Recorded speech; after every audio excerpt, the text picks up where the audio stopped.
Allez, troisième séance de hausse consécutive pour le CAC 40 qui termine à plus 0,32% vers les 5068 points. On est toutefois dans des volumes qui restent très limités avec 2,6 milliards d'euros échangés seulement. C'est un peu normal dans l'attente de la décision de politique monétaire de la Fed demain. Outre-Atlantique, le Dow Jones grimpe de 0,5% vers 17h45 et le Nasdaq de 1,4% vers les 11 210 points.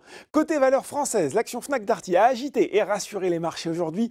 Dans un entretien diffusé sur BFM Business, son directeur général Enrique Martinez a déclaré que le distributeur spécialisé devrait réaliser cette année un chiffre d'affaires proche de celui de 2019, soit non loin de 7,3 milliards d'euros, alors que les analystes attendaient un repli plus marqué du fait de l'épidémie de Covid-19.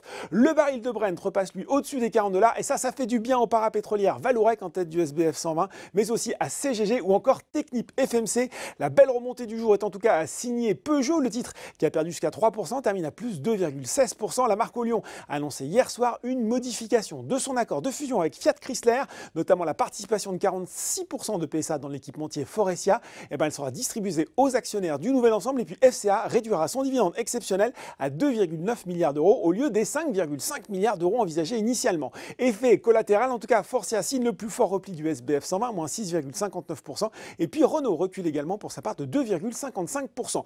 Sur le CAC 40, les valeurs du luxe se portent bien. Hermès, mais surtout Kering qui profite notamment d'un relèvement d'objectifs de cours. Kepler-Chevreux qui vise désormais 630 € contre 590 € auparavant. Sur les SRD, enfin on note la belle progression d'Erytech, la biotech qui gagne 17% alors qu'elle prévoit de communiquer le 29 septembre auprès des investisseurs avant les résultats de l'essai clinique de phase 3 d'Eriaspas, son produit de le cancer du pancréas.